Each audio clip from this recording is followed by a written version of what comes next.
전쟁에 비기역에 바람찰 날 없는 글로벌. 대선도 있을 거고 또 미중 간의 이 패권 경쟁적인 이런 양상들, 러시아와 우크라이나 전쟁 등등 이런 위기 상황에서 대한민국의 나아갈 방향을 제시한 게 통상정책 로드맵이다. 글로벌 사우스라고 하면 전략적으로 딱 이쪽도 속하지 않고 저쪽도 속하지 않으니까 글로벌 사우스의 위상과 한국이 어떻게 협력해야 할지 같이 머리를 맞대고 이야기해 보려고 합니다.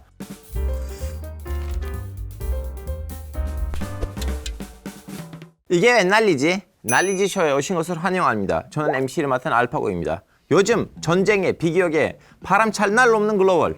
이럴 때일수록 위기에 대비하는 능력이 더욱더 중요해지고 있는데요. 수출 주도 경제로 성장한 한국도 만반의 준비를 해야 하는 상황입니다. 패권 경쟁으로 너도 나도 공급망을 재편하는 이때 글로벌 사우스의 위상과 한국이 어떻게 협력해야 할지 같이 머리를 맞대고 이야기해 보려고 합니다. 오늘은 그 주제에 맞게 아주 특별한 손님들을 모셨는데요. 자, 자기소개 부탁드리겠습니다. 안녕하세요. 통상교섭본부장 정인교입니다. 안녕하십니까. 코트라 부사장 전춘우입니다.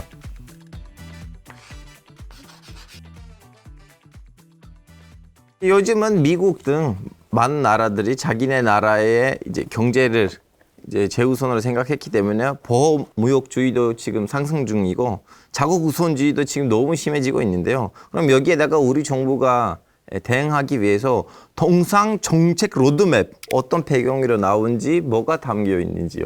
우리가 무역을 함에 있어서 이런 무역이 원활하게 잘 이루어질 수 있도록 국제적인 관계를 형성해 나가고 또 무역에 따른 규범을 만들어 나가는 게 이제 통상정책이고 통상정책 로드맵 하면 또 로드맵은 영어 뜻 그대로 하면은 지도잖아요, 그죠?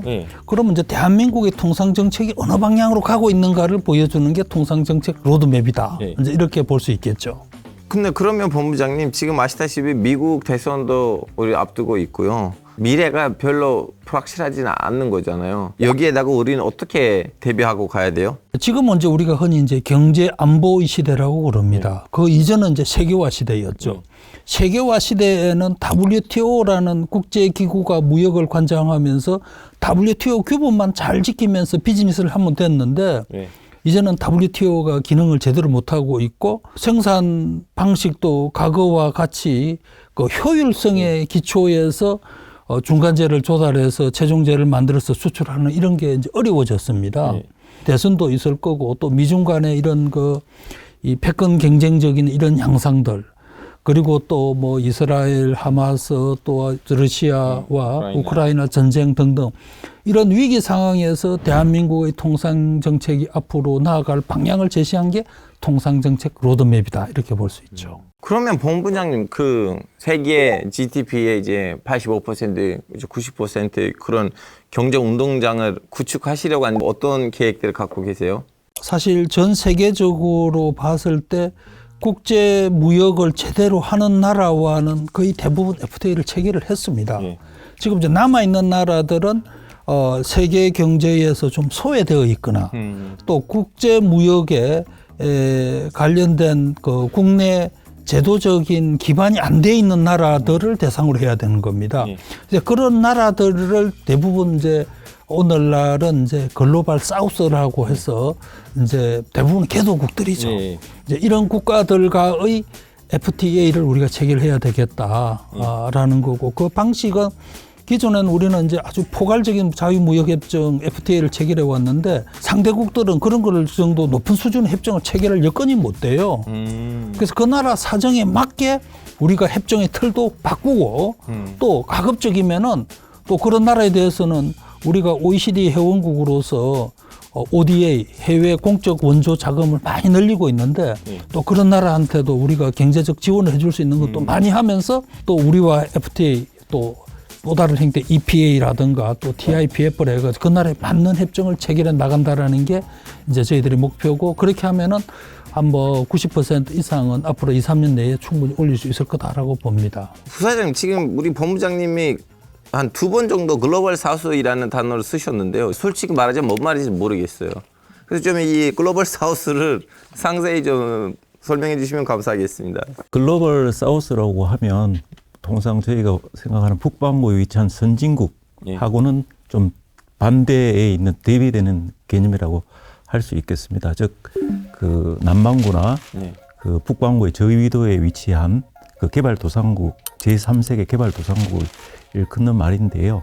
주로 저희가 생각할 수 있는 아세안, 예. 서남아, 중앙아시아, 중동, 아프리카, 중남미 등을 그 통칭한다고. 아 그러면 그 호주가 아무리 남구에 있다고 하더라도 이제 호주는 글로벌 노스고 이제 인도는 나름 좀 경제력도 있고 등치도 큰 나라이고 그리고 북부에 있긴 하지만 그러면 인도는 글로벌 사우스고 이렇게 생각해도 될까요? 맞습니다. 예. 그러면 부사장님 이 나라들의 공동된 특징이 뭐예요? 왜 글로벌 사우스라고 해요? 이 나라들은 본래 그 제3세계로 불렸었는데요. 네. 글로벌 지정학적 갈등이 최근에 네. 이렇게 격화되면서 그 전략적으로 딱 중립지대는 균형을 택하게 되었습니다. 그래서 네. 이쪽도 속하지 않고 저쪽도 속하지 않으니까 아무래도 정치적으로나 경제적으로 그 중요도가 굉장히 이제 그 높아지고 있는 게 사실입니다.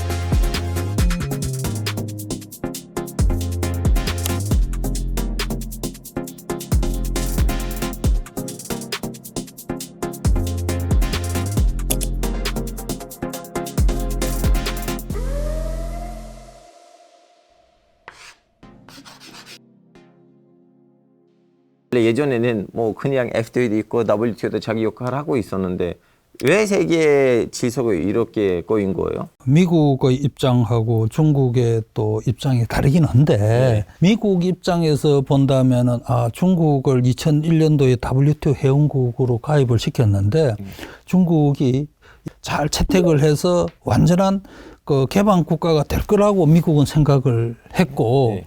또 중국은 중국 나름대로의 정치 체제가 있습니다. 네.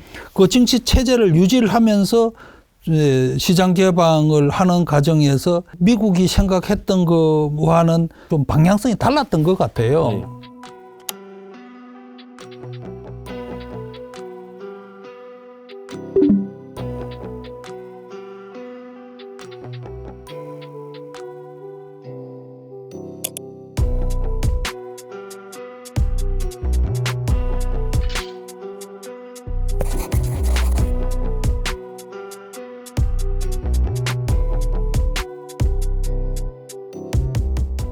그러면서 미국이 중국에 대해서는 뭐 여러 가지 형태의 무역 규제, 제재를 이제 하게 되면서 세계 무역 질서가 지금 상당히 흔들리는 이런 과정으로 바뀌어 버린 거죠. 본부장님, 우리 이제 이 새로운 신세대에 대한 우리도 이제 준비해야 되는 과제들이 좀 약간 있을 것 같은데요. 우리가 뭘 해야 돼요? 수출을 하기 위해서는 수입도 우리가 꾸준히 잘 되어져야 되거든요. 더군다나 한국은 세계적인 기술 산업을 육성시킨 나라고 여기에 들어가는 핵심 소재라든가 기술이든 이게 차질 없이 수입이 되어져야 됩니다. 이게 크게 보면 공급망이 안정될 수 있는 통상 질서 무역 체제를 우리가 구축을 해야 되는 거고요. 또 한편으로는 우리가 중국에 대한 수출이나 무역이 줄어드는 추세가 지금 몇 년째 계속 이어지고 있습니다. 사실 그동안에 중국에 대한 우리가 과도한 의존 문제가 제기되고 했었는데 여기에 대응하기 위해서는 또 다른 소위 말하는 그 글로벌 사우스 국가와의 무역 기반을 많이 닦아내야 되는 겁니다. 우리한테 들어온 이익인 어떤 구도로 들어온지도 설명해 주시면 감사하겠습니다. 아무래도 경제 발전 단계가 낮은 국가들이고 또 한편으로는 그 한국을 바람직한 벤치마크 해야 될 국가로 보고 있습니다. 세계은행에서 나온 그 보고서에서도 많은 국가들이 중진국 함정에 빠졌는데 유일하게 중진국 함정을 극복하고 3만 불대 이상 소득 국가로 발전한 대표적인 나라, 유일한 나라가 한국이다라고 할 정도인데 이제 저희들 우리가 한국의 어떤 발전 경험을 이런 개도국들한테 전수해 주는 거는 매우 중요할 것 같아요. 또 그 생각이 있어도 계획이 있어도 예산이 없어서 못하는 사업들이 많은데 ODA 이 해외 공적 원조 자금을 이용을 해서 글로벌 사우스 국가들한테 지원을 해야 되겠다. 이제 그런 전략을 추구해 나가려고 하는 거죠. 그럼 이런 얘기를 들으면 우리 코트라의 역할도 좀 약간 중요해지고 있는데요. 자, 그럼 이 과정에서 코트라가 어떤 역할들을 할 거라고 예상하고 계세요? 코트라에서는 현재 그 소부장, 그러니까 저기 소재, 부품, 장비에 대한 공급망 센터를 운영을 하고 있습니다. 그래서 이제 우리 기업들이 그런 소부장에 대해서 공급망에 문제가 생겼을 때 그 수입을 그 다변화해서 지원을 한다든지 아니면 공급망에 관해서 그 컨설팅을 해준다든지 그런 기능을 하고 있습니다. 코트라도 예. 그 ODA 사업을 지금 하고 있습니다. 오. 예, 보통 공적 개발 원조하면 예. 병원도 짓고 하는 그 빈곤 탈출이나 이런 그 기능을 주로 생각을 하시는데 그 나라가 경제 성장을 하려면 그 무역이나 투자나 산업 발전을 위한 그 컨설팅을 해주는 ODA가 굉장히 필요하다고 네. 생각이 됩니다. 그러면 본부장님, 이거 오직 가서 FDA만으로 끝날 일이 아닌 것 같고 ODA 좀 약간 기술도 좀 개발해야 되고 그리고 또 외국인 투자도 좀 약간 끌어당겨야 되는 것들이 있을 것 같은데. 전통적으로 보면은 한국 기업들은 해외에다가 직접 투자를 하는 게 비즈니스의 중요한 부분이 됐는데 오늘날 경제 안보 이런 환경 하에서는 대한민국 영토 내에다 우리 국내에다가 안정적인 어떤 그런 그 생산 기반을 마련하는 것도 매우 중요하고 핵심 기술을 가진 기업이라든가 또 공급망에 관련되는 기업들을 국내에 유치하기 위해서 저희들이 또 그와 관련되는 또 정책도 이번 로드맵에 많이 담았고요. 또 한편으로는 또 우리 기업들도 또 해외에 대한 투자도 사실 적극 장려를 해야 됩니다. 네. 특히 이제 에너지라든가 핵심 광물 개발을 위해서는 투자를 유치하는 거, 또 우리 기업들이 해외에 나가는 거, 또 한편으로는 또 해외에 나가 있던 기업들이 한국으로 돌아오도록 하는 유턴 정책이라고 그러죠. 유턴 지원 정책까지도 저희들이 다 고려해서 지금 정책을 마련하고 있습니다.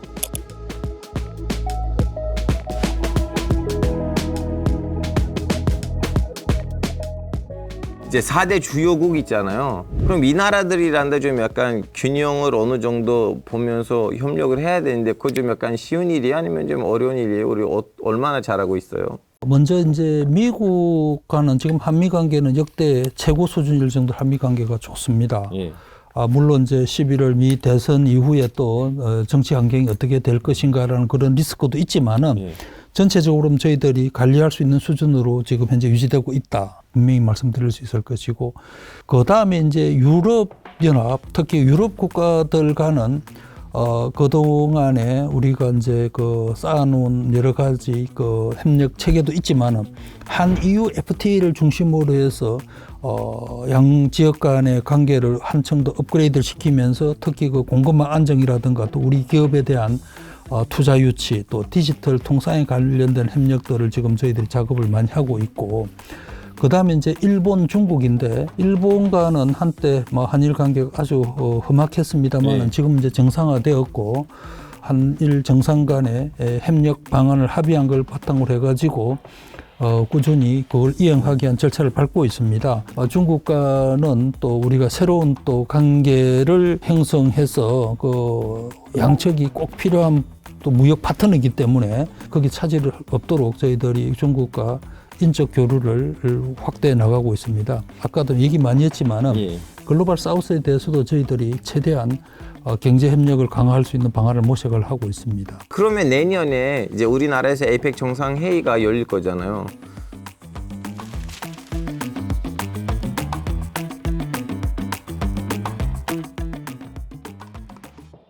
그러면 이 무역 얘기하다가 그 에이펙 정상회의를 어떤 시점으로 봐야 돼요? 지금 이제 WTO가 제 기능을 못하면서 아시아 태평양 지역에 있어서의 그동안 그 경제협력 논의의 핵심이었던 에이펙이 새로운 조망을 받고 있고, 더군다나 내년에는 우리가 대한민국이 정상회의를 개최하게 됨으로써 우리 입장에서는 이 에이펙 정상회의를 어떻게 잘 활용을 해서 새로운 통상 질서를 만들거나 아니면 통상 질서가 안정화될 수 있도록 할 것인가에 대해서 저희들이 고민을 많이 지금 하고 있고, 내년 경주에서 정상회의가 개최되는데 그와 관련되는 국내 행사가 한 200여 개 됩니다. APEC 회원국이 21개 국가인데 이런 이제 정상들을 모시고 앞으로 그 전 세계 통상 질서를 다시 한번 우리가 점검하면서 발전적으로 논의해 나갈 수 있는 계기로 우리가 APEC 정상회의를 활용해야 된다고 봅니다. 저도 기대하고 있어요. 이번에 개량 한복 입으실 것인지 정상들한테 아니면 그냥 양복으로 사진을 찍을 건지 내년 저도 관심 있게 기다리겠습니다. 이 글로벌 사우스에서 어떤 지역 위주로 더 좀 약간 재우선하고 있는지에 대한 어느 정도 논의가 있나요? 글로벌 사우스에 포함될 수 있는 나라가 무려 100여 개 국가가 될 것입니다. 그래서 이제 그거 중에서 우리가 물론 모든 국가와 다 무역 투자를 원활하게 하면 좋겠지만 그렇죠.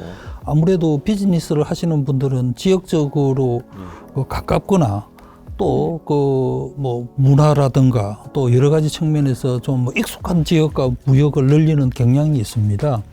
그렇게 본다면은 역시 그 인도나 아세안 열나라들 이런 나라와의 경제 협력을 지금도 좀 잘하고 있지만은 더욱 더 강화시킬 필요가 있다라는 거고, 그 다음에 이제 중앙아시아 국가들이 많습니다. 이런 나라들과의 경제 협력. 또 한편으로 이제 요즘 이제 중동 국가들이 사우디라든가 UAE 이런 국가들이 사실 포스트 오일 시대에 대비하기 위해서 여러 가지 프로젝트들을 하고 있지 않습니까? 네.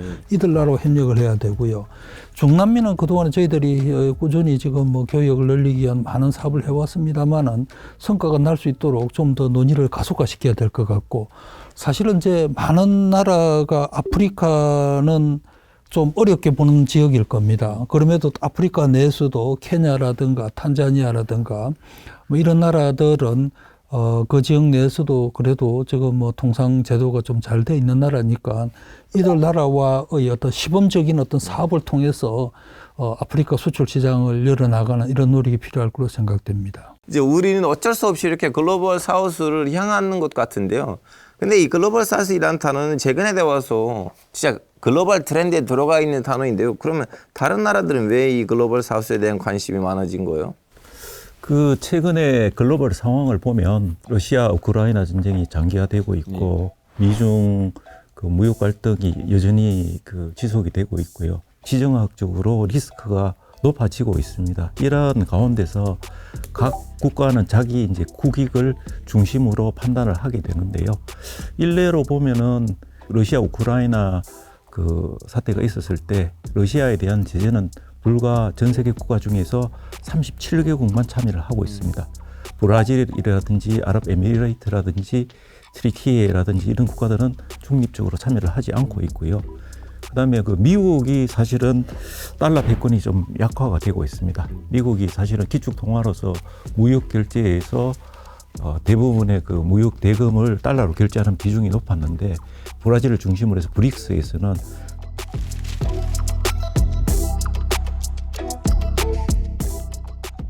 중국의 위안화를 사용한다든지 러시아도 여기서 동참하고 있고요. 그래서 아무래도 예전보다는 미국의 달러 그 지배력이 약화가 되고 있는 이런 다들 싸우지 말고 우리 원화를 쓰든가 진짜로. 그래서 글로벌 사우스는 사실은 그 이런 개도국들이 자기 이익을 위해서 어느 편도 들지 않고 자기 실리 외교를 취하는 포지션을 정하면서 글로벌 사우스가 주목받고 있는데, 최근 용어로 보면은 펜스 시트라는 말이 있습니다. 그러니까 이런 펜스에 걸터 앉아서 이렇게 방관하면서 지켜보는 이런 중립적인 자세를 취하는 용어도 있고, 그다음에 글로벌 스윙이라 해서 이렇게 스윙은 왔다 갔다 하는 거 아니겠습니까? 자기 이익에 따라서 이쪽도 하고 저쪽도 하고 이런 그 조금 그 유연한 그 실리 외교로 갈까 그런 정책을 펴는 의미에서 글로벌 스윙이라는 단어도 나타나고 있습니다.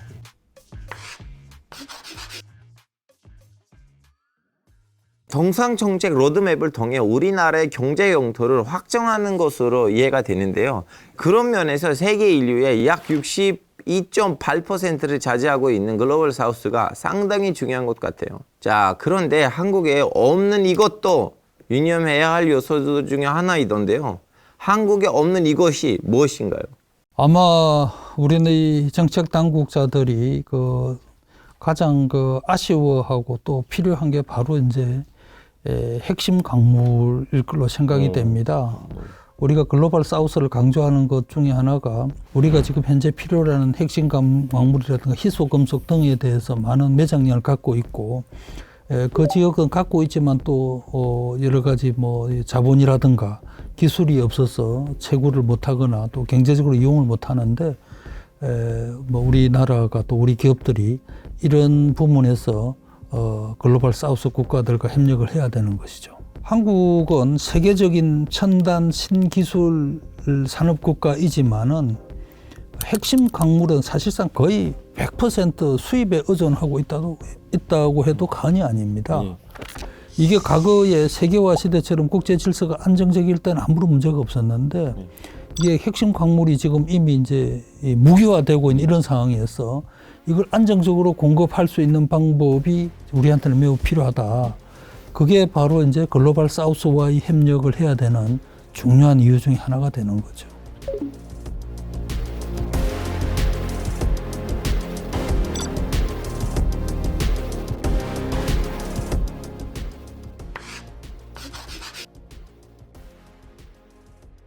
그러면 그 방향으로 우리 기업들도 지금 해외에서 좀 활발한 투자 활동을 하고 있나요? 어떤 상황이에요?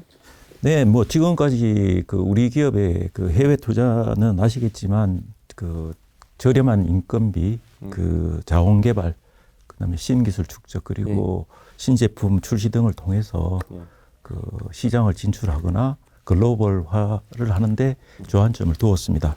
근데 그 사실 해외 투자는 그 해외에서 하는 영업인 만큼 상당한 그 리스크가 있는 것도 사실입니다. 경영권 분쟁도 일어나고 있고, 그다음에 현지화도 실패할 수도 있고, 원자재 확보 어려움도 겪을 수 있습니다. 문화, 종교적 차이도 있고, 정치적인 리스크도 있어서 사실 이런 문제 해결하려면 많은 시간과 그 돈이 필요한 게 그 사실입니다. 인재 인프라도 필요하지 않을까 싶어요. 맞습니다. 예. 예. 근데 이제 최근 우리 기업의 투자가 그 중국 중심 구조에서 좀 벗어나서 그 미국이라든지 그다음에 중남미라든지 아세안이라든지 이런 데로 확대가 되고 있습니다. 뭐 아시겠지만 이런 투자가 특정 국가에 편중되는 것은 굉장히 공급망 지역성을 조금 야기할 수 있어서 이런 그 리스크를 줄이기 위해서 그 투자에 좀 다각화가 필요한 그런 상황이라고 할 수 있겠습니다. 그러면 이런 변화 속에서 새로운 용어들도 등장하고 있는데요. 프렌드 쇼링?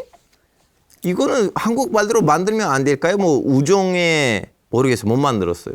좀 설명해 주세요. 프렌드 쇼링이라는 것은 이제 우리가 이제 과거에는 오프쇼링이라 해가지고 국내 기업들이 효율적인 생산 기지를 찾아서 해외로 나가는 걸 이제 오프쇼링, 해외 투자죠.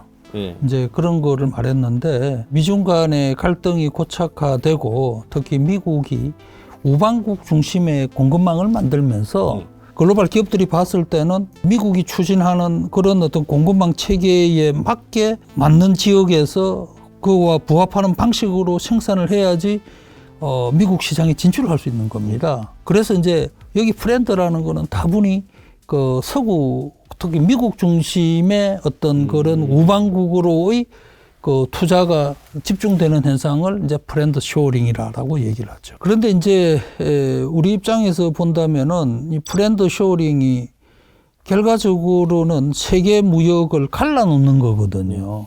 이렇게 되면은 무역이 분절화되면서 수출 시장이 제가 처음에 이제 말씀드린 줄어드는 문제를 걱정을 했는데 그렇게 될 수도 있을 거고 그 다음에 이제 투자는 사실 돈을 벌기 위해서 투자하는 거지 않겠습니까? 투자 수익률이 떨어질 수밖에 없다. 그러니까 투자 수익률이 떨어지면 기업들이 해외 진출을 또 안 할 수도 아무래도 진출할 수 있는 인센티브가 줄어들겠죠. 그런 측면에서 봤을 때 세계 경제가 이렇게 계속 성장하고 활기차게 돌아가려고 그러면 해외 투자도 늘어나야 되는데 그게 부정적인 영향을 줄 수 있는 우려도 있다라고 볼 수 있죠. 글로벌 사우스의 중요성, 국가 자원을 넘어서 각국의 기업들도 충분히 인지하고 있는 건가요? 글로벌 기업 역시도 그 글로벌 사우스로 그 생산 기지를 이전하거나 그 확장을 하고 있습니다. 그 글로벌 사우스는 노동력도 풍부하고 임금이도 낮고 원자력 수급도 안정적일 덕분인데요. 뭐 일례로 한 3가지 정도 기업 예를 들어드리면요. 우선은 테슬라입니다. 오, 맞아요. 테슬라는 그 멕시코 북부에 그 누에보 레온주라고 있습니다. 거기 몬테레이 주도가 있는데 거기에 그 기가 팩토리라고 그래서 그 아마 제가 알기로는 테슬라가 전 세계 6번째 전기차 공장, 해외에는 3번째 공장을 건설을 그 발표를 했습니다. Well, let's see. So this is probably the most significant announcement of the day is that we're excited to announce that we're going to be building a gigafactory in Mexico.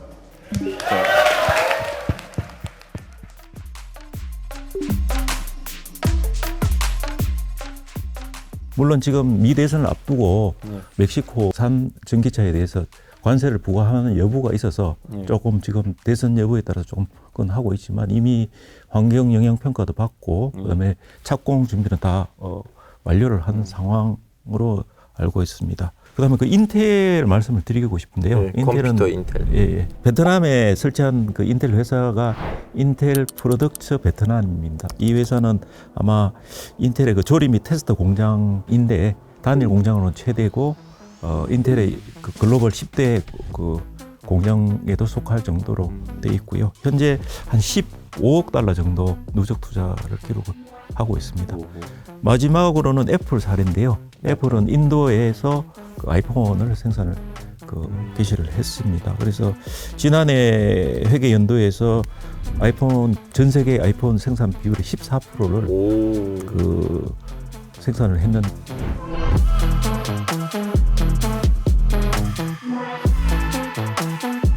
아마 지금 생산 규모가 한 140억 달러, 우리나라 돈 한 19조 정도 생산을 했고요. 2, 3년 내에 매년 한 5천만 대 정도 생산을 할 예정에 있습니다. 자, 본부장님 지금 보시다시피 이제 부사장님 설명하셨는데 다국적 기업들이 열심히 하고 있는데요.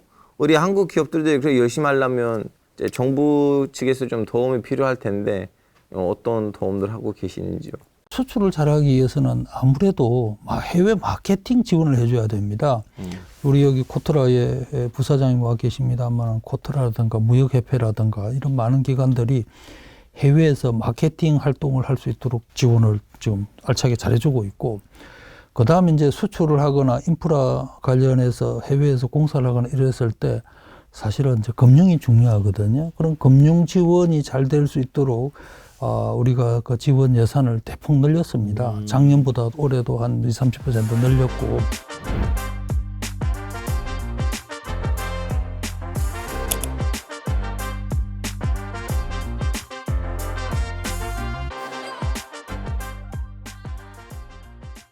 내년에도 아마 예산에 또 늘리는 추세가 늘리도록 돼 있는데, 그래서 금융 지원도 잘하고 있고, 그 다음에 이제 해외에서 사업을 하려고 그러면은 여러 가지 뭐 인허가라든가 인증이라든가 뭐 이런 게 필요한데, 이건 우리 국내 관련되는 기업들을 그런 기관들이 지원해주고 있고, 요새는 그 지식재산권 특허를 이제 그 안전하게 그 보호하면서 해외에서 사업을 해야 되지 않겠어요? 맞아요. 이제 그런 부분에 대해서도 우리가 이제 관련되는 기관들이 적극 돕고 있습니다. 여기저기 글로벌 사우스를 외치니 선택과 집중이 필요한 것 같은데요. 현재 글로벌 사우스는 어떤 전략을 택하고 있나요? 뭐 중국, 미국, EU, 일본 이런 강국들은 이런 글로벌 사우스 국가들을 내 편으로 만들기 위해서 많은 지원들을 해왔습니다. 그 나라 입장에서는 어느 나라가 더 잘 해주는가에 따라서 그쪽 편이 될 수도 있기 때문에 우리의 전략도 결국은 그런 나라들을 많이 지원해 주면서 또 한국에 대한 어떤 그 이미지가 좋기 때문에 우리의 성장 발전 경험이라든가 또 우리가 또 그 K-팝 등등에서 또 거기에 대한 인식들도 매우 높기 때문에 이들 나라들과 이 문화, 인적 교류를 활성화해 나갈 필요가 있다고 봅니다.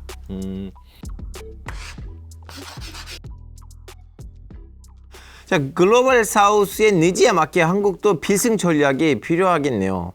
그러면 어떻게 협력을 해야 할지 조금 더 구체적으로 설명해 주시면 감사해요. 그 지역에는 그 지역 자체의 어떤 국제적인 협력을 위한 기구들이 있습니다. 동남아에는 아세안이라는 기구가 있고, 또 아프리카는 최근 들어서 이제 아프리카 연합, 아프리카 유니언이라든가 또 아프리칸 또 자유무역지대라든가 이런 걸 지금 만들었거나 만들고 있거든요.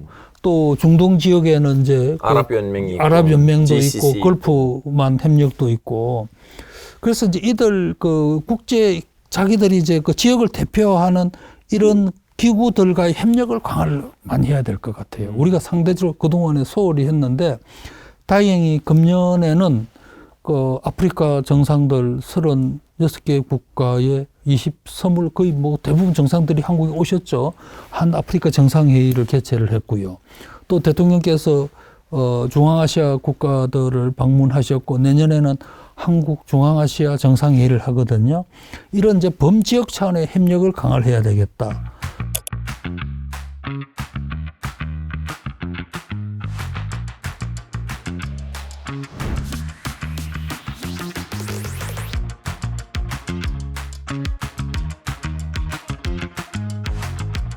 경제성이 확인되는 광물에 대한 한국 기업들의 우선적인 개발 참여가 이루어질 수 있도록 글로벌 사우스 너무 큰데 지역별로 우리가 하는 그 노력들을 조금 더 이렇게 좀 특이한 부분 아니면 홍보할 부분 위주로 요약해 주시면 아마 시청자분들이 더 이해가 될 것 같아요. 글로벌 사우스 중에서 우리가 이제 인도, 예. 그다음에 아세안, 예. 그다음에 중동의 GCC 국가들과는 이제 자유무역협정 FTA를 체결했습니다. 예.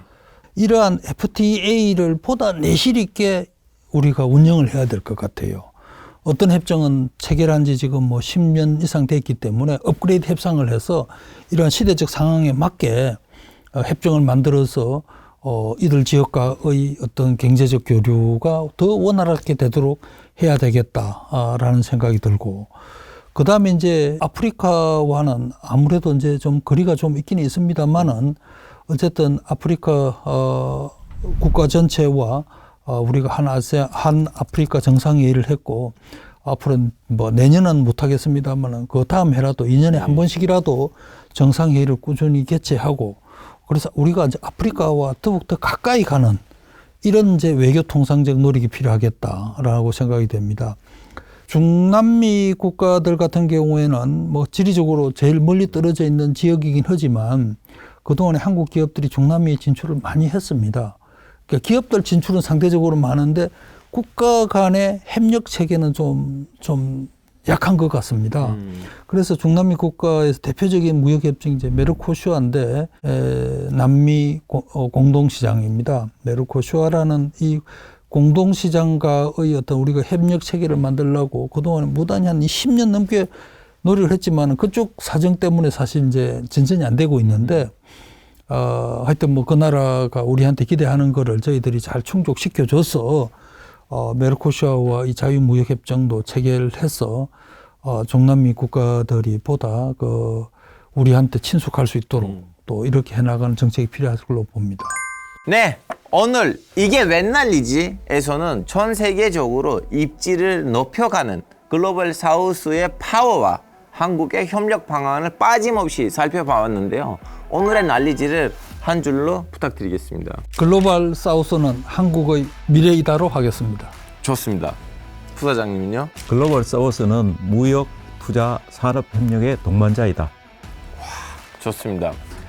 다음 시간에도 알찬 난리지를 가지고 돌아오도록 하겠습니다. 감사합니다. 네, 수고하셨습니다. 감사합니다.